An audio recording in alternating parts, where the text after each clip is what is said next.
అందరికీ నమస్తే అండి. నేను మీ దేవరకొండ ఉమ్మ. నవంబర్ మాసంలో మాస ఫలితాలు ఏ రాశుల వాళ్ళకి ఎలా ఉన్నాయో చూసే ముందు మనం ఖచ్చితంగా గ్రహ సంచారములు ఏమేమి మారాయో ఒకసారి తెలుసుకోవాలి. నవంబర్ మాసంలో రవిగ్రహ సంచారం అనేటువంటిది నవంబర్ 17వ తారీఖున తులారాశి నుంచి వృశ్చిక రాశిలోకి వెళ్ళబోతోంది.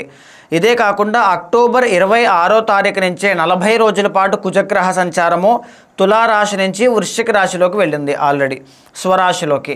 అయితే బుధగ్రహ సంచారం నవంబర్ 5వ తారీఖున వృశ్చిక రాశిలోకి వెళ్ళి మళ్ళా 19వ తారీఖున తులారాశిలోకి వస్తుంది. అప్పటికే బుధుడు వక్రించున్నారు, వక్రంలోనే తులారాశిలోకి వస్తారు. గురుగ్రహ సంచారము అనేటువంటిది అక్టోబర్ 18వ తారీఖు దగ్గర నుంచి కర్కాటకంలో డిసెంబర్ 5వ తారీఖు వరకు అలాగే కంటిన్యూ అవుతారు, ఎలాంటి మార్పులు లేవు. శుక్రగ్రహ సంచారం అనేటువంటిది నవంబర్ 2వ తారీఖున తులారాశిలోకి ప్రవేశించడం, స్వరాశిలోకి ప్రవేశించడం జరుగుతోంది. శని అనేటువంటి ఆయన కుంభరాశి, మీనరాశి సంధిలో అంటే పూర్వాభాద్ర నక్షత్రంలోకి వచ్చారు కాబట్టి కుంభరాశిలో ఉన్నటువంటి ఫలితాలు కూడా శని భగవానుడు ఖచ్చితంగా ఇస్తారు. ఈ రకంగా నవగ్రహాల యొక్క స్థితిగతులు నవంబర్ మాసంలో గోచార విధంగా ఉన్నాయి. మిథున రాశి వాళ్ళకి ఈ స్థితిగతుల ఆధారంగా ఈ నవంబర్ మాసంలో ఎలా ఉంటుంది, ఏమిటి విషయాలన్నీ మనం చూస్తే కనుక ముఖ్యంగా మిథున రాశి వాళ్ళకి అద్భుతమైనటువంటి రాజయోగం కనబడుతోంది అని చెప్పచ్చు. 6 గ్రహాలు అద్భుతంగా దివ్యంగా యోగిస్తున్నాయండి.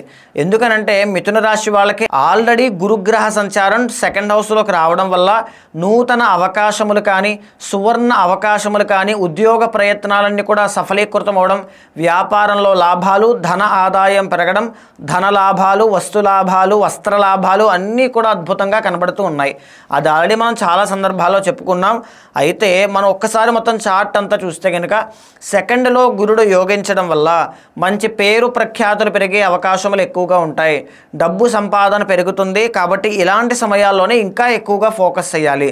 మీరు ఫోకస్ చేసే కొద్దీ మీ ఎర్నింగ్స్ అనేటువంటిది, ఇన్కమ్ అనేటువంటిది ఇంకా గ్రో అయ్యే అవకాశాలు ఎక్కువగా ఉంటాయి. 3వ స్థానంలో కేతుగ్రహ సంచారం అనేటువంటిది కనబడుతోంది. పట్టుదలతో అనుకున్నది సాధించే అవకాశములు చాలా ఎక్కువగా ఉంటాయి. కుటుంబ సభ్యులతో విందు వినోద కార్యక్రమాల్లో పాల్గొనేటువంటి అవకాశాలు కూడా ఎక్కువగా కనబడుతున్నాయి. ఆ విషయంలో కూడా చాలా బాగుంది అని చెప్పచ్చు. ముఖ్యంగా చెప్పాలి అంటే శుక్రబలం కూడా చాలా బాగుంది. ఈ మాసంలో 5వ స్థానంలో శుక్రబలం అద్భుతంగా ఓన్ హౌస్లో ఎప్పుడైతే ఉందో దీని మూలకంగా అంటే 5th and 12th లార్డ్ అయినటువంటి శుక్రుడు యోగించడం వల్ల ప్రేమ వ్యవహారాల్లో ఖచ్చితంగా మీరు సక్సెస్ చూస్తారని చెప్పచ్చు. ఎవరైనా ఆడవాళ్ళ వల్ల మీకు బాగా కలిసి వస్తుంది అని చెప్పచ్చు. నూతన వస్త్ర లాభము, ఖచ్చితంగా కొత్త బట్టలు కొనుక్కోవడం, ఏదైనా బంగారం కొనుక్కోవడం, ఏదైనా ఫోన్స్ కానీ, వస్తువులు ఏదైనా ఎలక్ట్రానిక్స్ కానీ ఇలాంటివన్నీ కొనుక్కునేటువంటి అవకాశములు చాలా ఎక్కువగా కనబడుతూ ఉన్నాయి. సో ఇదే కాకుండా శుక్రుడితో పాటుగా ఉన్నటువంటి రవి నవంబర్ 17వ తారీఖు వరకు యోగించడం లేదు. అంటే 3rd లార్డ్ అయినటువంటి రవి 5th హౌస్లో నీచ స్థితిలో ఉన్నారు. దీనివల్ల నవంబర్ 17 వరకు, నవంబర్ 17వ తారీఖు వరకు ఓపిక పట్టగలిగితే 17 తర్వాత నుంచి రవి బలం కూడా కలగలిసి కార్యసిద్ధి యోగము అనేటువంటిది అదృష్ట యోగంగా మీకు కనబడబోతోంది. అంటే ఏ పని పట్టుకుంటే ఆ పనిలో విజయాన్ని చూస్తారు, కొత్త కొత్త అవకాశాలు వస్తాయి, ఖచ్చితంగా ఇంకొక పని యాడ్ అవుతుంది, ఇంకొక పని, ఇంకొక ప్రాజెక్ట్ ఏదైనా రావడం, కొత్త కొత్త మంచి మంచి అవకాశాలు రావడం, ఇలాంటివి బాగుంటాయి. ఆరోగ్యం కూడా చక్కబడుతుంది. ఇంట్లో కుటుంబ సభ్యుల్లో ప్రేమానురాగాలు అనేటువంటివి ఖచ్చితంగా మళ్ళీ స్టార్ట్ అవుతాయి అని చెప్పచ్చు. రవి బలం ఎప్పుడైతే బాగుందో రాజకీయ నాయకులకి శుభవార్త అని చెప్పచ్చు. అంటే పదవీ యోగములు కానీ, గౌరవ మర్యాదలు కానీ, పేరు ప్రతిష్ట కానీ పెరిగేటువంటి అవకాశములు అద్భుతంగా కనబడతాయి. పదవీ యోగాలు కూడా నూతనంగా వస్తాయి అని చెప్పచ్చు. అయితే కుజగ్రహ సంచారం కూడా కలగలిసి మీకు అద్భుతంగా యోగిస్తోంది. సో ఇది ఎంత అదృష్టమో చూడండి. కుజుడు అనేటువంటి ఆయన అక్టోబర్ 26 నుంచి డిసెంబర్ 6వ తారీఖు దాకా వృశ్చికంలో 6వ స్థానంలో మీకు ఉన్నారు. ఇక్కడ చూడండి రవి, కుజ, బుధ ఈ 3 ప్లానెట్స్ కూడా మీకు 6th హౌస్లో యోగిస్తూ ఉన్నారు.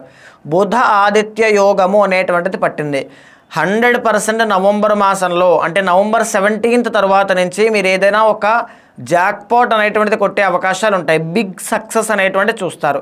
మనీ అనుకున్నవన్నీ కూడా రావడం, అనుకున్న స్థాయి కంటే ఇంకా ఎక్కువగా రావడం, గౌరవ మర్యాదలు పెరగడం, శుభకార్యాలు అనేటువంటివి జరగడం, ఏదైనా కొత్త వస్తువులు కొనుగోలు చేయడం, ప్రమోషన్లు రావడం అన్నీ కూడా శుభవార్తలు వినేటువంటి యోగమే.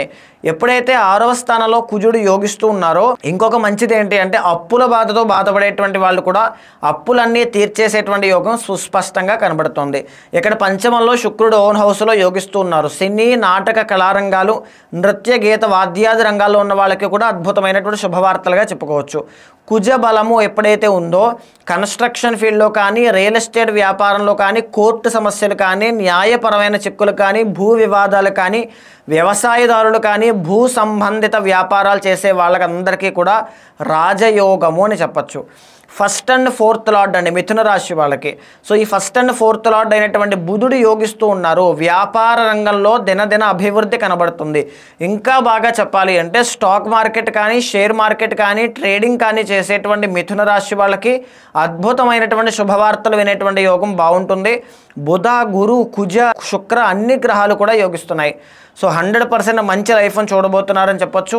కాకపోతే 9వ స్థానంలో శని, రాహు అనేటువంటి 2 ప్లానెట్స్ మాత్రం మీకు ప్రతికూలంగా ఉన్నాయి. ప్రతికూలంగా ఉండడం అంటే మీరు ఎవరికైనా డబ్బులు బయటకి ఇస్తవి తిరిగి రాకపోవడం కానీ, లేకపోతే మీ నాన్నగారికి ఆరోగ్య సమస్యలు నవంబర్ 17వ తారీఖు లోపల రావడం కానీ ఎక్కువగా జరిగే అవకాశం ఉంటుంది. 9th శని కాబట్టి మీరు ఎంత కష్టపడితే అంతే మీకు ఫలితం వస్తుంది. ఎందుకంటే శని అనేటువంటి ఆయన ఎవరు? డిసిప్లైన్డ్ ప్లానెట్, చాలా డిటర్మైన్డ్ ప్లానెట్, తర్వాత ఒక డెడికేటెడ్ ప్లానెట్గా శాస్త్రం చెబుతోంది.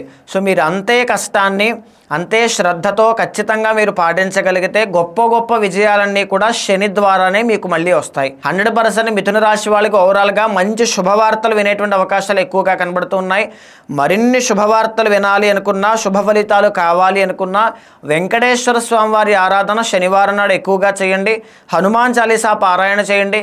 శుక్రవారం నాడు దుర్గాదేవి యొక్క దర్శనము, దుర్గాదేవికి కుంకుమార్చన చేయడం లాంటివి చేయడం వల్ల భాగ్యంలో రాహుగ్రహ దోషం పోయి అద్భుతమైన శుభవార్తలు వింటారు.